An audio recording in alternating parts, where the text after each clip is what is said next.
I've been telling you to make the call for a while now. Pick up the phone, call 5 people from your contacts, have 3 real conversations because all 5 won't pick up, and every single one of you has had the same thought. Okay, Tristan, but what do I actually say when they pick up?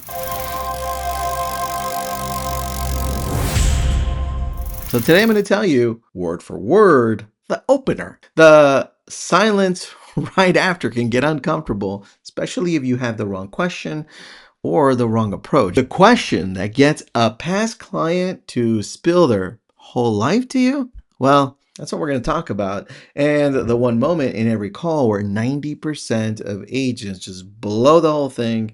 I think you know that one. And when you hear it, you'll be like, yeah, that makes sense. I'm Tristan. This is Your Daily Real Estate. Let's get right into this one. I wrote a book about 2.5 years ago, became a best-selling book for real estate, published by Wiley, a 200-year-old publisher. It did really well, called A Real Estate Prospect. So when I tell you most agents are doing the calls wrong, I'm not guessing. It's from experience.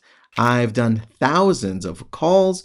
I've been telemarketing from the age of 14, selling windows, selling ink cartridges, and obviously real estate expireds for sale by owners database. Here's where they fail. They treat the call like a transaction. They pick up with energy, fill every silence, and at some point, they pitch.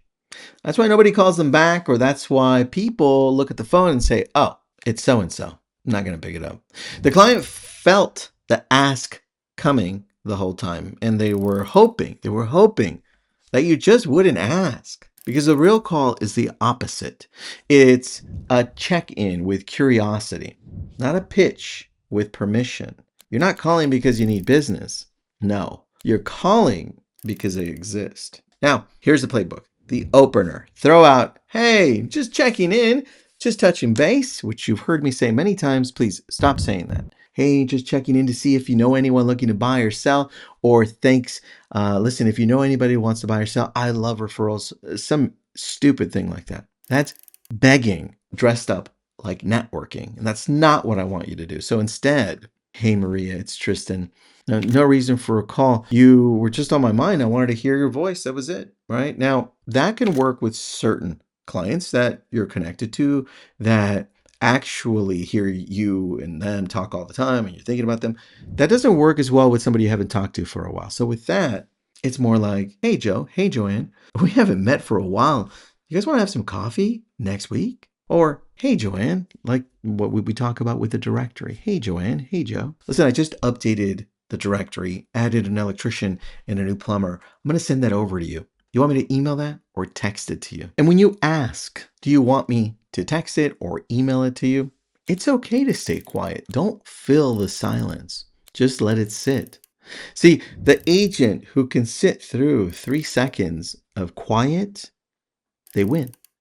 The one who panics and fills it loses, because I've also heard, Joe, it's Tristan. I've got an updated directory list, or you want to have coffee? And then immediately, because there's a second of silence, they're like, oh, if you're too busy, don't worry about it. Oh, you know what? Don't worry. If you're too busy, I'll call you later. The one who panics and fills it, they start losing. Then the follow-up question, don't ask, what's new? That's too broad, and people freeze because they have to think about what is new, and it feels like it fills the space with unnecessary conversation.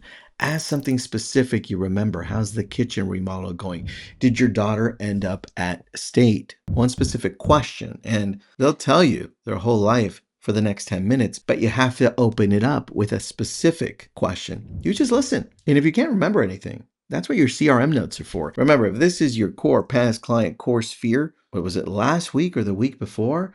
I said start creating a project on ChatGPT or Claude where you upload your core people. And this way, every time you have conversations, you could send it into that project and you know exactly who you need to follow up with, what you need to say.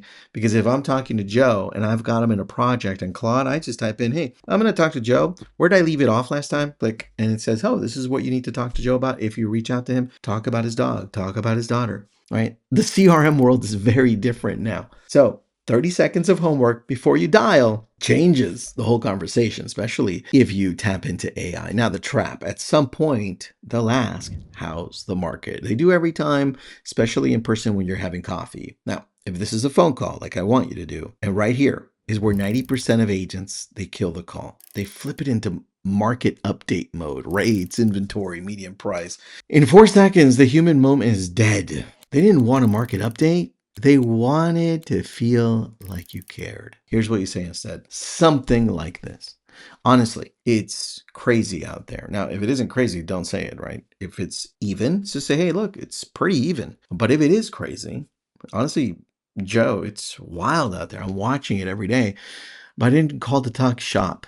I just wanted to check in on you. How are the kids? Or, hey, it's crazy out there.